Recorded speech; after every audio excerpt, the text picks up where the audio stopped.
bottom of Yudal Ramat's bet. And the issue is that the Mishnah says you can send all various types of things on Yantiv according to Beit Hillel, if it's as long as it's possible to use on Yantiv, even if it's only theoretical. But one of the things was kilayim, shatnez. So the Gemara wants to figure out what can you use it for. And don't say you can use it to sit on because then you're not wearing it, because rabbinically, although that's biblically true, rabbinically we say you can't do it even if it's at the bottom of 10 cushions because of a concern that you'll sit directly on it and a little string will go on top of you and it'll be like wearing it. So the Gemara says, Ella, last line on Yudal Ramdbet, Ella bevila. We're talking about a curtain. You can use it as a curtain. You won't wear it. It won't touch your skin. Wonderful. So there's not an isra of hana by shatnez, just of wearing. Somebody says, "V'amar ula mitnema amru vilon tamei," but Ula said, "Why did they say vilon is tamei? Why don't they consider a curtain part of the house for other halachas, for halachas of tumah? Why is it considered a separate vessel?"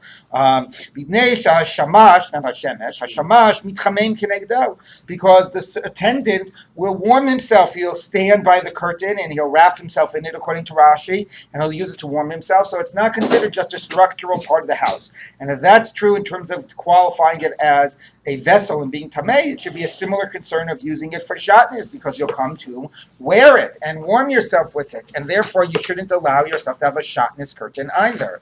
So the Gemara therefore says on Tetvav Amud Aleph, still trying to figure this out, it says Ela b'kashim. It must be that we're talking about very stiff, hard type of a cloth, which there are no loose threads, and which we'll see in a minute won't produce any warmth, and therefore there is no concern that you will come. Therefore, there won't even be a rabbinic concern. You're back to sitting on it, but it's hard, and that's a good point because Tosfos discusses this, and Rashi says it briefly. And thank you, and Tosfos discusses it at length that to actually wear something that's hard would not be allowed, because that would be putting you in the biblical category. But in terms of the rabbinic category, to sit on it, if it's the combination of sitting on it, which is anyway biblically permitted, and it's hard, and therefore there's not a concern that it'll come to, a string will go on you. If a string will go on you, it won't warm you. And the idea of providing warmth is part of the definition of wearing something, that it provides warmth, then we will not rabbinically restrict it. Like Rav Huna the son of Rav Yoshua said, this garment, with this hard garment from the place of Narsh, it's permissible now Rashi says not permissible to wear, it's permissible to sit on. It's shatnez, true, but it's hard and you're sitting on it, and therefore it's permissible. Amar Papa says, Rav Papa, Ardlin ain't bad mishum kilayim. What are ardlins? So Rashi says he has, and if he found in the Gaonic literature, that it's basically a type of a thing that you put at the heel of your foot, or maybe not exactly clear from whether it's an insole or it is underneath it, or actually on the outside. You can buy these like rubber things that you tap at the bottom so it doesn't ruin. But that would be even more obvious. It sounds a little bit, Rashi's a little ambiguous, but it sounds like even as an insole that you put by the heel of your foot. But again, it's hard and you're not wearing it, although it's funny, like it's part of your clothing, but you're not wearing it. It's under your foot, and therefore it is permissible. Okay, so where is it? Aim b'mishum kilayim, because again, it is hard, and something that's not on you but under you, and it's hard, is not a problem. Amar Rava says, Rava, honey tzrari de pshiti, these little bundles of coins, you would like have a little, a money pouch, and the money pouch would be of, let's say it would be of shatnez. And what are you keeping in the money? You're keeping coins, and then you keep the money pouch like against your chest. So in that case, aim behem mishum kilayim. There's no kilayim problem because although it's against your body, it doesn't provide any warmth. And this idea of providing warmth is part of the definition of clothing and of an issue of shatnez. I'm sorry. So if I say use it as a belt, but certainly clothing is not providing any warmth. It's an integral part of my clothing. That's a problem. Yeah, so that's a good question, and that goes back to the point I said before that Rashi says all this issue about being warm is when we're dealing within the rabbinic area, when we're dealing with biblical kilayim, something that you're actually wearing, really wearing, not something, then it's not. Now, does that mean then it would be rabbinically problem? Then you're right. Then maybe if you're really wearing it, it's like a biblical issue. How much is warmth, it's a very good question. How much is warmth an important characteristic of clothing when something is in this sort of ambiguous zone? But if something is real clothing, it doesn't matter. Right. It's a very good question, right? Rashi and Tosfos sort of deal around the issue, but they never get to like exactly being precise about that. Okay. Now the Gemara says like this. So if you have coins in it, it's not a problem because even though it's against your chest and whatever, because of just the fact that the coins keep it stiff, essentially it does not provide warmth. However, the bazrini, if you're keeping seeds in it, so then it's much more malleable, right? The whole pouch, and effectively it's not stiff anymore. Yesh behem mishum kilayim, that is a problem. Rav Ashi Amar, either way, it's not a problem. There's again the idea of warmth. Although it provides warmth, it's not the normal way you warm yourself with. So even though you keep it on your body, it's not there to provide warmth. So very interesting, the centrality of this issue of defining something as clothing for providing warmth. But again, as Michael Ass says, and I brought out Rashi and Tosfos to say, this is a leniency within something that is not functioning normally as clothing. If something functions normally as clothing, we do not use this as an allowance. Okay, now we go on. So that's you're allowed to send shatnez because again, if it's hard shatnez, you can have some use for it. Avalo sandal hamisumar. You cannot send a sandal that has nails in it. That is like apparently not the nails are sticking out, although there was a case with the nails sticking out.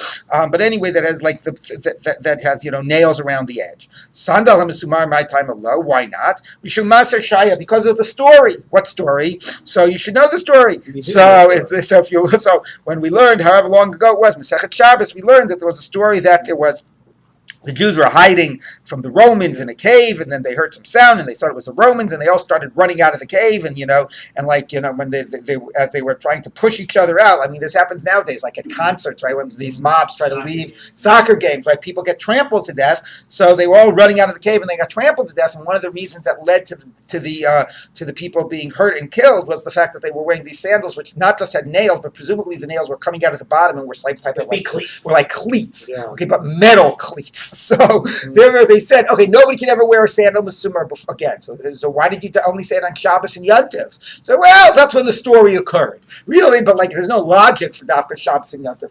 I would say another reason is it's if you just told somebody in general not to wear it, who's going to listen to you? But if you say not to do something on Shabbos and Yom Tov, there's a million things you can't do on Shabbos and Yom Tov. So this is part of the list. It's like they said, we're about to come up to the Sfira period, right? So Rav Moshe, so somebody asked Rav Moshe, can you listen to recorded music during the Sfira? So he said no. He said, well, why not? I mean, it's only recorded. I mean, what's the problem? He says, look, I don't think you can listen to recorded music the whole year. Nobody listens to me then. So, all right, so here at least we'll listen if you tell us on Shabbos and Yom Tov not to do it. So that's why. So therefore, you don't send it because it has no use. Amar Abaye said Abaye, Sana Misumar Asalina Alo, you can't wear it, but it's not muktzah. If you can find something to do with it, like scratch your back or something, that's okay. Okay? Asalina Alo, Mishuma says you can't wear it because of the story. But you can move it, because the Mishnah says you don't send it as a gift. If it was actually muktzah, if it's muktzah, would you have to tell me you can't send it as a gift? So it's not muktzah, you can have some use for it. It's just, the rabbi said, you're not allowed to wear it. Now, of course, if that's all that's true, you're not allowed to wear it, but you can have other uses for it. Why can't you send it? I'm sure the same way that you can find some use for an unsewn up garment and for a piece of shatnez, you could find some use for this type of a thing. But as going to be clear later, it's not. This is forbidden because not just because there's no use for it, but because if you send it as a gift, somebody will assume, oh, he sent it to me as a gift. That means I can wear it, and therefore you'll come to wear it. So this they did not let you send as a gift. Okay. Now, v'lo minal she'eino tafor, not a shoe that is not sewn, that the leather is not sewn against the base. Pshita, obvious, there's no use for it.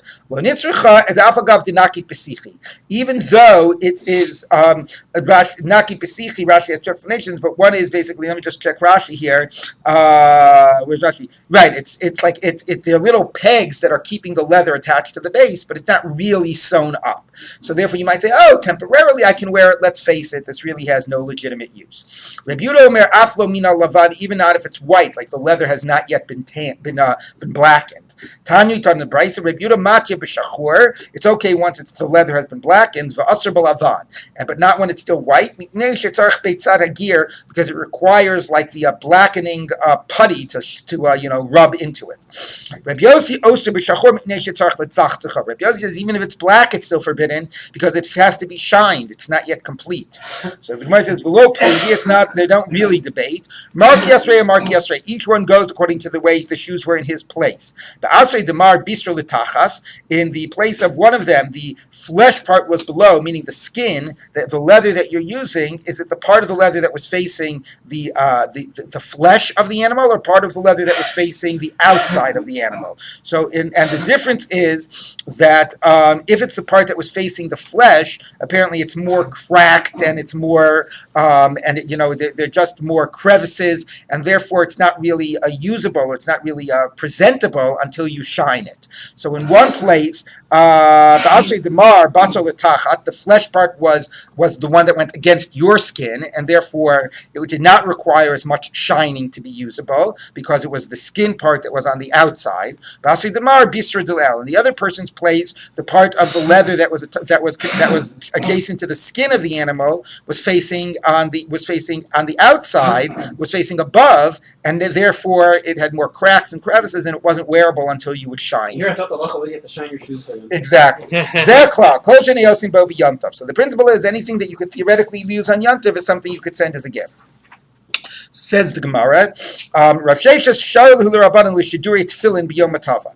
Rav Sheshes let the rabbis, the rabbinic students, send tefillin on Yom Tov. Interesting. Sounds like the Rabbanan, like the rabbis means rabbinic students, but like all of us, it sounds like there was like this practice of doing it. Anyway, now we're going to obviously ask the question: what can you use tefillin for? So Amalei Abaye. So Abaye said to him, anything that you can benefit from it on Yom Tov, you can so you can send it. So you can't use tefillin on Yom Tov. So the Gemara says, no. Hachi kamar. This is how to read it. Kol sheni osim bo b'chol mishalchin oso b'yom tov. The question is, what do the words b'yom tov modify? Is it kol sheni osim bo b'yom tov mishalchin oso? What's the language in the Mishnah? It's kol sheni osim bo b'yom tov mishalchin oso. Or kol sheni osim bo b'yom tov mishalchin oso. Okay, of course. Let's face it. That's a very hard read because, of course, we're talking about Yom Tov. You don't need Yom Tov to modify mishalchin oso. Anyway, that's how Rav Yosef is reading it. That really, even if you can't use it on Yom Tov, even if it's only theoretically usable on Rosh theoretically usable on the weekday, which of course then raises the question of the sandal mesumar. So let's take a look. So Rashi and Tosfos discuss the sandal mesumar. Interestingly, the Gemara does not, and they basically say the problem of the sandal mesumar is not that you just can't use it on Yom Tov, but if that you send it on Yom Tov, people will come to assume that they can wear it. So, and that's the problem. Whereas if you send tefillin on Yom Tov, either A, everybody knows you're not allowed to wear tefillin on Yom Tov, we're not concerned about that, or B, if you do wear it, this is an interesting point, you don't transgress anything. And this is a fascinating idea. We say tefillin in Shabbos is lav zman tefillin. But let's say you do wear tefillin in Shabbos, and have I done anything wrong? Like, what exactly have I violated? So Rashi and Tosfos is interesting to say you would do more of a violation to transgress the rabbinic wearing of a sandal mesumar than to wear tefillin on Shabbos and Yom Tov, where it's not the zman of tefillin, but you didn't actually violate anything by doing it, which is a fascinating idea. Okay, so therefore, yes, in theory, you could have sent the sandal mesumar, not that we were afraid that you would come to wear it. It's in a drill. It's something like muksa. I mean, also so behold. Right. So apparently, you're right. Apparently, according to this, you could send a kli shamlach del iser, since you could find, as long as it weren't like that. That's a question. I mean, is that considered tzarech gufo, tzarech makomo, etc.? But it's a very good point. I mean, it's very strange. It's a broad expansion of what the Mishnah allows. So let's take a look. And it does raise other questions, as we said, because normally you're not allowed to do a kinyan on Shabbos and Yom Tov, except for the sake of for Shabbos and Yom Tov itself. So here, how could you even do a kinyan on it? But yeah, it's quite fascinating. So let's see what the Gemara says. The Gemara moves on, though. Amar Abai says Abai. See, Abai himself who asked the question, maybe he didn't like the answer, so he said, let's move on. Tefillin, name of since we're talking about tefillin, let's talk about something else. I don't really enjoy this conversation. Let's talk about something else. So, Hayabah b'derech v'tefillin b'rosho. You were coming in the way, and you happen to be wearing tefillin. V'shakol avchama, and it became the sunset. And what's the big deal? So either it's a weekday, and therefore it's a problem about wearing tefillin at night, or the way Rashi says it, it's Friday afternoon, and now it's Shabbos, and you're not supposed to wear tefillin on Shabbos. so. You put your hand over them. You don't have to take them off, because if you take them off, maybe you'll drop them. If it's a weekday, if it's Shabbos, you'll be carrying them. Obviously, you can't take them off. So cover them so it's not obvious you're wearing tefillin at night or on Shabbos. Wait till you get home. Doesn't being embarrassed about a mitzvah, though? No, it's that you don't It's not a mislead mitzvah, people about the idea of wearing Shabbos at night or on tefillin on Shabbos or at night. Hayoshev b'beis hamedrash for tefillin barosha. Now, let's say you were in the study hall, which is out in the fields, and you were wearing tefillin.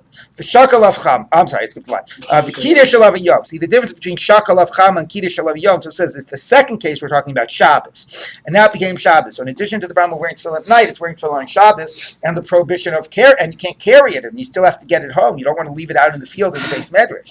So miniach yodo le'amach migil lebeso. Same idea. You cover it, so you're wearing it. So although it's it's not true that something that you wear necessarily means you're not carrying. Like if you wear a key around your neck, like they have those key belts and whatever, so it has to actually function as a garment. The fact that it's being worn as opposed to being carried, wearing is a way of carrying.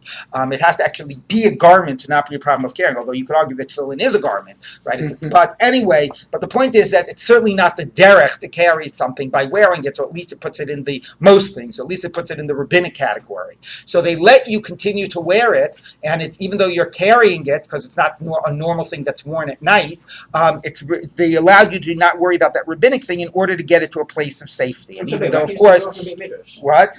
Because it's out in the middle of the field. The doors aren't locked. Nobody's here to protect it. Okay, so that's what you do. You're allowed to wear it home, even though it's not Shabbos, is not Zman Tefillin, and even though it's a form of rabbinic carrying because it's not a normal thing to be wearing now. They let you do it to get it to a place of safety. So the Gemara says like this. Okay, so the Gemara says like this. Where are we? Masiv Rav Huna Braid Rav Ika. But so now we have a Beitzah that says the same scenario but has a different position about it. You can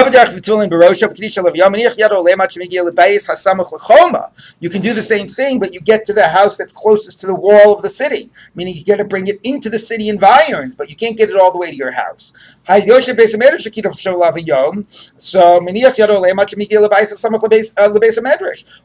if you're in the study hall, you get it to the first house, like a private house that they'll keep watch over it, but not again that you're able to bring it all the way home. So what's the story in these scenarios? Can you bring it all the way home, or did you have to drop it off at the first house? So the Gemara says, "Lo kasha, it's not difficult. Had the mintara, had the lo mintara. If it'll be protected in the first house that you get to, then you leave it there. If it won't be protected, you bring it all the way home." So the Gemara says, 1 minute. Idolo mintara, if it's not in a state where it would be protected, so my yoya barosha, why are we only allowing it if you were already wearing it? Afilu machtin ba'aranami. Even if the tefillin were lying on the ground, if they're in the state of not being protected, we let you put them on and wear it as a way of getting it to your house on Shabbos. That's not. We taught in the Mishnah Shabbos. Hamotzei tefillin. Not Rashi points out it's not hamotzi, it's hamotzei. You find tefillin, machnisan zug zug. You can bring them in one pair at a time. You put them on and you wear them and you get them into the house. So if we're talking that the problem here is that the tefillin are really in a place of not being protected, why would we give the scenario you were already wearing them? We allow you to put them on Shabbos and not be concerned about wearing tefillin on Shabbos and not be concerned that it's like a rabbinic form of carrying. We let you do it to protect the tefillin. So why? So make up your mind. If it's not protected, then even if you weren't wearing it. And if it is protected and you're wearing it, why are you able to bring it all the way to your home? So the Gemara says, lo kasha. Here's the difference. Had the mintara machmas ganvi machmas kalbi, or some of the gears are low mintara machmas ganvi machmas kalbi. We'll read it that way. It's a little more understandable. When is it that we allow you to take it off of the ground and to wear it and to get it home? That's if it's exposed to all types of dangers, ganavim, dogs, any type of thing. So then, it's lying on the ground. You put it, you wear it, you bring it home. You wear it home. Had the mintara machmas kalbi below mintara machmas ganvi. It's a case that we're talking about that we're only give you latitude if it actually is you're already wearing it. Is when it's not exposed to dogs, like it's in the base medrash. It's not exposed to dogs, but the base medrash isn't locked, and none of them could still get into the base medrash. So in that case, maybe I would say, look. You gotta love this line. Most robbers are Jews. I assume it means most robbers in that area or something. I don't know. It's such a bizarre line. Anyway, therefore, if somebody is going to get into the base medrash, he's probably Jewish, and a good, frum Jewish ganev won't steal the tefillin. so I don't have to, or even if he steals the tefillin, he won't mistreat them. Right? So, okay, I'll lose my tefillin, but the tefillin, in terms of the kedusha of the tefillin, will be respected. He'll still treat the tefillin properly. So maybe I don't have any latitude. Maybe I have to leave it here because it's not really protecting the kedusha of the tefillin. Kamash Malon, that no, you're allowed to continue wearing it. But to actually put it on, if it was Shabbos and they were in a place that your only concern was that they would be stolen, but if they'd be stolen by Jews and treated properly, we won't let you put it on in order to get it to your house. But if you're already wearing it in that scenario, we'll let you to continue to wear it. So there are three cases. There's three cases. I'm going to tell you, there's three cases. One case is where it's just exposed, and if you don't do something, the dogs will get to it and whatever. Then you can wear it, put it on, wear it, and get it to the house. Second case is that, your house. Whatever, your house. The second case is that it's only a concern of Jewish ganavim, which won't mistreat it. In that case, you can't actually put it on if you're not already wearing it. But if you're already wearing it, you can wear it and you can bring it. You can bring it home. You could bring it to the first. You could bring it all the way home. And in the third case, you're already wearing it, but you're not really afraid about it being exposed to any type of a danger. And then we let you bring it only to the first house. Okay, Beitzah. That was the end of the first parak. Yes. I'm sorry, what? Did you say a blessing on Shabbos? No. Okay. So now I'm not talking about this anymore. We have limited time. I'm not talking about it. We're starting the next parak. Okay, so now we move on from that parak, which had a lot of muktzah, but interestingly got into, as you saw, not only a lot of other d'rabbanans about Yontif, but some very important questions about which d'oraisa malachas can be done on Yontif. And now we turn to this parak, which starts us on really a quite new topic, and a very interesting one. And again, Beis Hillel, Beis Shammai. There's so much of this of Maseches Beitzah that's all debates of Beis Hillel, Beis Shammai. Let's take a look. Yontif shechal yos erev Shabbos. Okay, Yontif falls out on erev Shabbos. So this is a one-day Yontif, like you're talking about Eretz Yisrael, so it's a Friday. Lo yivasha b'tchilim Yontif l'Shabbos. You cannot, at the outset, like just stam cook on Friday Yontif for the sake of Shabbos. But you can cook for Yontif, and leftover food that you cooked on Yontif you can use on Shabbos. Now you might think that the idea of this Mishnah is like with a wink and a nod. Cook a lot for Yontif, wink, wink, and if there's leftover, use it for Shabbos. But the Gemara is actually going to say no. You cannot do it derech harama. You cannot do it as a trick. It's only if you very genuinely were trying to prepare for Yontif, then you can benefit. But you can't pretend that you need a lot in order to be left over. So if you really want to be cooking for Shabbos, the idea is not to hope that there will be leftovers, but to do a Erev Tavshilin, which is the next line. V'oseh Tavshil me'erev Yontif. Here's what you really can do. You can cook a dish on Erev Yontif, v'somech alav l'Shabbos, and rely on it for Shabbos, to continue cooking on Yontif for the sake of Shabbos, since the idea is what you cooked Erev Yontif was for the sake of Shabbos. The Erev Tavshilin is for the sake of Shabbos. It's considered like you began your Shabbos preparations on Thursday, Erev Yontif, and therefore you can finish them up on Yontif, and that's how Erev Tavshilin works, because it's not mitchila. It's not you're just starting to cook on Yontif for Shabbos. You already started on Erev Yontif. Now, why is that? What's the logic? We'll see in the Gemara. But let's first, before we get to the logic, let's see the debate of Beit Hillel, Beit Shammai. Beit Shammai omim shnei tavshil, and Beit Hillel omim tavshil echad. Now, how much do you have to cook? Beit Shammai says 2 separate cooked dishes, and Beit Hillel says 1 cooked dish. How we get to our matzah and our egg, we'll talk about. So does sake of mean two? Can it be like 2 types of rice, or does that have to be like? Well, we'll talk. We'll see when we get to the Gemara. The shavim, and they agree. B'dagu beitzah she'alav. If you have like a fish in batter, shehein shnei tavshilin. Beit Shammai would concede that I'll consider the fish 1 and the egg with the batter 2. So Beit Shammai is a little flexible in how to consider the second one. Tempura. Okay, what? Tempura. I'm sorry? Tempura. Tempura. Oh, right, yes.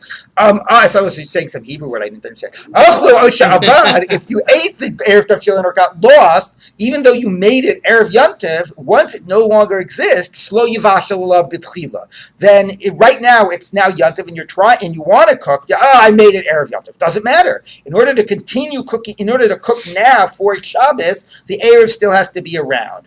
But if even a little bit of the Erev is still left over, over, then you can continue cooking on Yom Tov for the sake of Shabbos. So there's an interesting thing of 2 or 1, but the more interesting thing is, why is it that just because you started on Erev Yom Tov, can you continue cooking on Yom Tov for Shabbos? So let's take a look. Minani Mili, where does this come from? Amar Shmuel Damar Krav, the verse says, now everybody says we're not really learning it from a verse, this whole thing is rabbinic, but let's take a look. It's an asmachta. Zachor Yom HaShabbos l'Kadisha. Remember Shabbos to keep it holy. Zachreu me'achad Shabbat l'hashlicho. Remember it because you'll come to forget it. Now, what does it mean you'll come to forget it? So the Rashi and Ran have an interesting debate what this means. Rashi means you'll come to forget it because we're so focused on the Simchas Yantiv and all the cooking that we're doing on Yantiv and that you're allowed to cook on Yantiv, that we're just going to not bother preparing much for Shabbos. And we're just going to do all of our cooking for Yantiv. And that's why we'll come to forget it. So you make something on Erev Yantiv to remind you, comes Yantiv, that you still have, that Shabbos is still coming up. When you made Erev Yantiv for the sake of Shabbos, so you remember, oh yeah, well, there's still Shabbos coming, we still have to prepare for Shabbos. So you're just going to forget about it because you're so involved in Yom Tov. The Ran says no. The reason you're going to forget about it is because of the prohibition of Yom Tov. Since you're not allowed to cook from Yom Tov to Shabbos, you'll forget about Shabbos in the practical sense. Not like you'll forget about it, but you'll come not to prepare for it because you'll be restricted in what you're allowed to do on Yom Tov. So there has to be a way, just wait. There has to be a way that we are going to give you some latitude. So again, for the Rashi, the point is you make the Erev so you don't forget about Shabbos, and this is actually going to reflect the 2 opinions we're going to see in the Gemara of how the Erev functions. Rashi just says you'll get caught up in Yom Tov and forget about Shabbos, and the Ran says you'll forget about it because you won't be able to cook for Shabbos because of the prohibitions of Yom Tov. So we need some solution to remember Shabbos and to give us the allowance to cook for Shabbos, and that solution is the Erev Tavshilin. Now, my time. Now the Gemara gets to, okay, how does that translate into how the Erev actually functions? So my time, Amar Rava, so that's sort of like reflecting how Rashi explained the idea of forgetting Yom Tov. You'll really forget to prepare for Shabbos. So therefore, if you set something aside on Erev Yom Tov, then you will remember, come Yom Tov, that, oh yes, I have to make sure that I set aside and I have a nice meal for Shabbos as well. The doing of the Erev Tavshilin and Erev Yom Tov reminds you when it comes Yom Tov to prepare for Shabbos. Now what you are saying to yourself is, okay, what does that have to do with allowing me to cook? It's reminding me to prepare. And the way the Ran even asks this question further is he says, look, what's going to happen? The purpose of demanding that I make an Erev Tavshilin is to remember comes Yom Tov that I prepare for Shabbos. Let's say I forgot to make an Erev Tavshilin, right? So I forgot to have Shabbos in mind on Erev Yom Tov. Then comes Yom Tov. What's the consequence? I can't prepare for Shabbos. So it actually it makes it even worse. The whole point was to ensure I could, that I would have to do something for Shabbos. So it says yes, but as the way the Ran says it is better that this Yom Tov you should be penalized and not be able to prepare for Shabbos, so that next Yom Tov you make sure that if you want to prepare for Shabbos, you're keeping it in mind from the outset. So basically, it works the opposite. It's not like we need something to allow you to cook on Yom Tov. Really, in principle, the way this should be framed, you're allowed to cook from Yom Tov to Shabbos, but we're afraid you'll be sloppy, you won't do what's necessary, you'll forget about Shabbos. So in order to ensure you keep Shabbos in mind, we're going to forbid you to cook from Yom Tov to Shabbos unless you've done something on Erev Yom Tov to remind you about the importance of Shabbos. Yes, exactly. Do it so you take care of it beforehand. So the whole idea here is not like we normally think. It's not as the way the debate is framed by the Rishonim is it for Kavod Shabbos or is it for Kavod Yom Tov? So the issue here is not that you need something to allow cooking from Yom Tov to Shabbos. No, that's anyway allowed. But in order to force you to remember Shabbos on Yom Tov, we're going to forbid you to cook on Yom Tov for Shabbos unless you've done something Erev Yom Tov to remind you about Shabbos and to begin the preparations of Shabbos. 1 minute. That's the position of Rava. Okay? Now, Rav Ashi says a much more logical thing. That no, we want to do this because if we don't do this, people will think, oh, Yom Tov isn't important. You can cook from Yom Tov to Shabbos, and then they'll start cooking from Yom Tov even to a weekday. So to underscore the importance of Yom Tov, that it's not so easy to cook on Yom Tov to the next day, we only will allow you to cook on Yom Tov to Shabbos if you're not really starting to cook on Yom Tov for Shabbos. You're just finishing up what you did yesterday. So according to him, and that's much more logical, there's fundamentally a problem of cooking from Yom Tov to Shabbos. Or if you could say that there's certainly a problem of cooking Yom Tov to Chol. So it's not going to be easy to cook from Yontif to the next day, from Yontif to Shabbos. And the only way we'll allow it is in a framework that you're not really at the outset doing it. You're just wrapping up something you began earlier. So this is framed that we do it L'Kavod Yom Tov as opposed to doing it L'Kavod Shabbos. Yes. So this is my question. So, what about Hana the Rabbi? These things are right. So we're sort of forgetting about that because here, especially according to the first report of the Ron, he's saying it really is okay. But Rabbi said it's like be the right. Rabbi have Yom Shishi. Chol meching the chol, but a chol cannot be meching. But Yontif cannot be meching on Shabbos. So what do you do about that? Yeah, so Tosfos, it's a very good question. So Tosfos discusses it earlier, and a little bit, if I remember correctly, a little ironically, Tosfos says that has to do something that's all it's it exists in the world, and all it's missing is preparation. That's not in the category of Hakana D'Rabba, so it's a little ironic because the whole pasuk is Eish Etzer Tofu Ofu.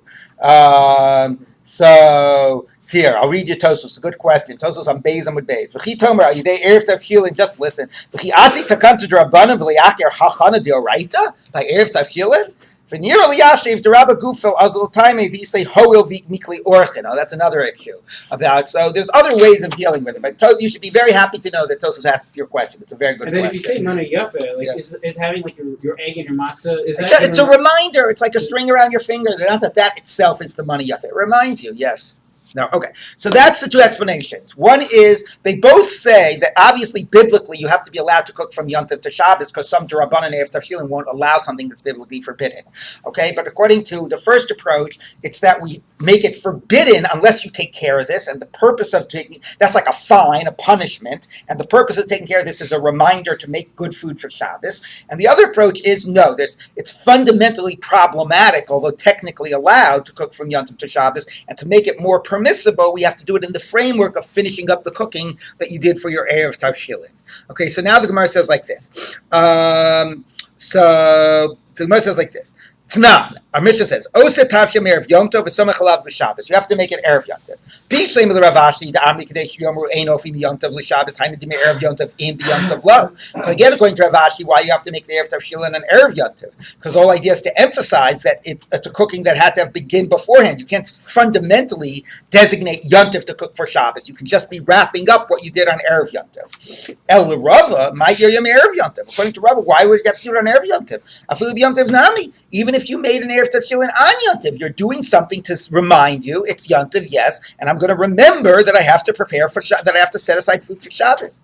So the Gemara says, Ein achinami. In principle, you're right. Since it's only to remind you to set aside food for Shabbos, you could make an Erev Tav Chilin on Yontif. Ella Gzeva Shema Yivsha. The only reason not is that you'll be negligent.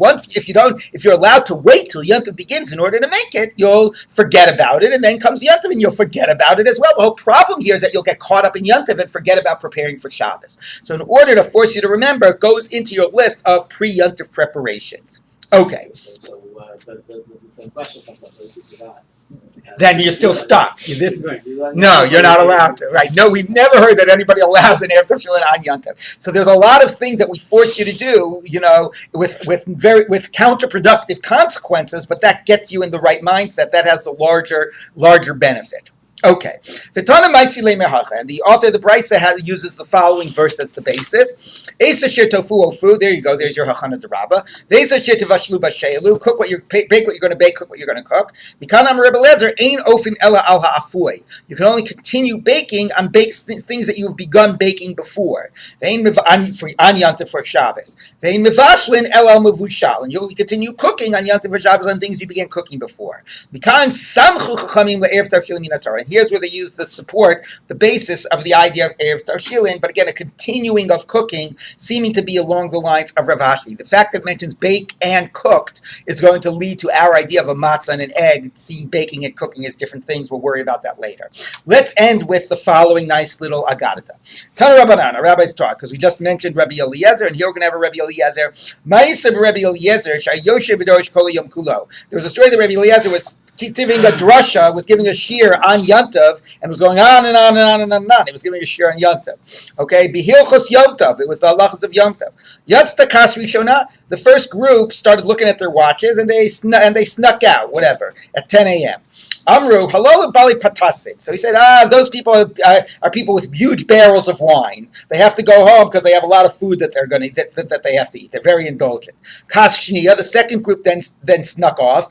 Amar Halalu Bali Chaviyas. These are people with barrels, not large barrels. You know, they got big. They got big appetites. They've got a lot of food that they're running home to. Kashlishis, the third group. Amar Halalu Bali Kadim. They're people of like pitchers, okay? So, you know, they have a meal, not a huge meal, but they're still leaving, they're still running after their food. Kadravias, the fourth group. Amar Halali Bali Leginim, which are, I don't know, some smaller types of a vessel.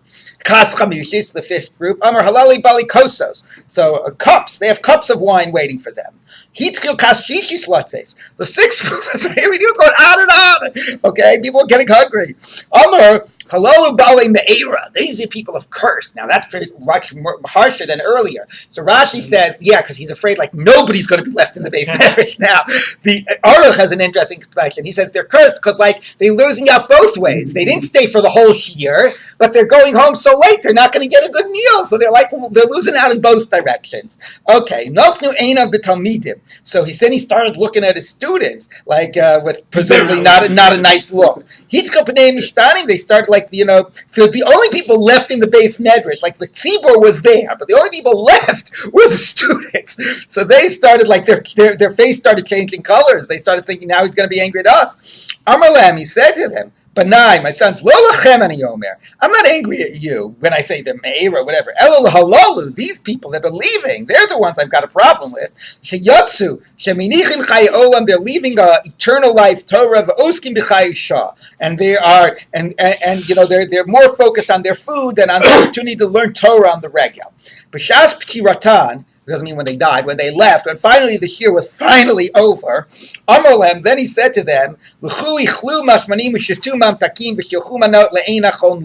eat delicacies and drink sweet drinks and send gifts to someone who has nothing prepared for him. Today is sanctified for our God. That's in this story by Ezra talking anyway. So now it's time to eat. Now you can enjoy your food. Okay? But so you waited till the year was over.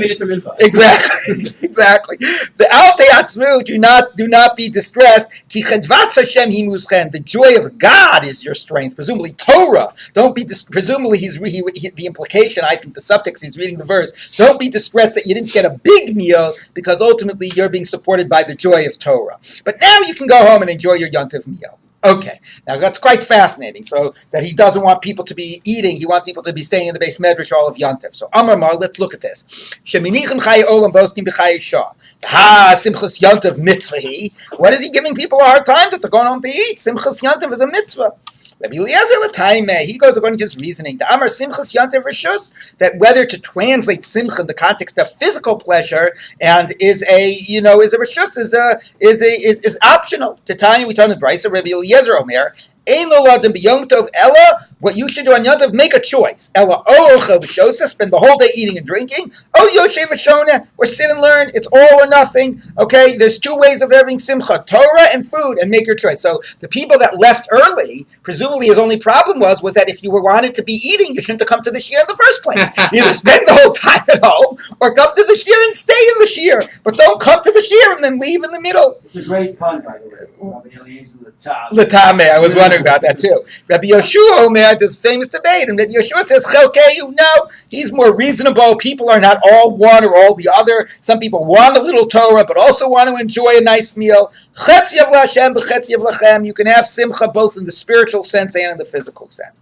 Amar Rabbi Yochanan, v'shneim nikra echad darshu. They both learned from one verse. Kazav echad Omer, atzeres laHashem elokecha. It's a holy convocation to God.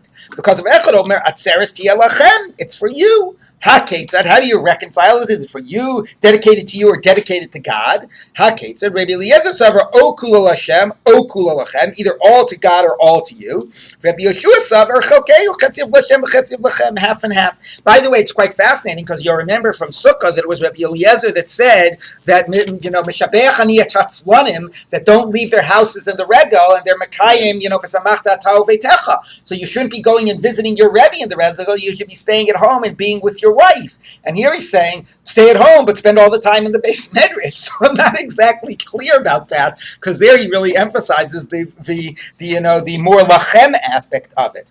Okay, so now we're going to see, besides that was a fascinating just discussion about Yantav and Simchas Yantav, a tie into Erev Tarchilin. So the Gemara says, "My le'ein nachom lo." What does it mean? Send gifts to one who has nothing prepared for him. Amar Rav Chisda, l'misha lo hiniach Erev Tarchilin. Oh, somebody who didn't make an Erev Tarchilin, so he's not going to have any food on Shabbos because he can't cook on Yantav Shabbos. So him, you have to give your gifts. Send portions of food to him. Igadami, some say, Mishalo Hayalani Erev Tavchilin. No, it meant somebody didn't have a chance to put down an Erev Tavchilin. He was very busy right before Shabbos. Him we can have Rachmanasan and give him from our food.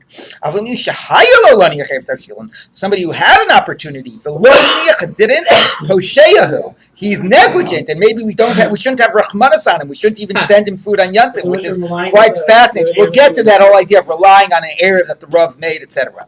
One last line: the joy of God is your strength. God says to the Jewish people, "Benai, my children, levu alai, borrow against me, alai v'kitchu kedushas hayom, and devote the money to make it a sanctified day, to have a beautiful Yontav, buy food, even if you have to borrow money. The minubi, have trust in me. God is me'uschem, your strength. Va'ani poreya, and I will pay up for you. I will pay your debts." Okay, and that's so again the idea of how much we have to invest for Simchat Yom Tov. We will continue with this tomorrow. Okay, look at that, perfect timing.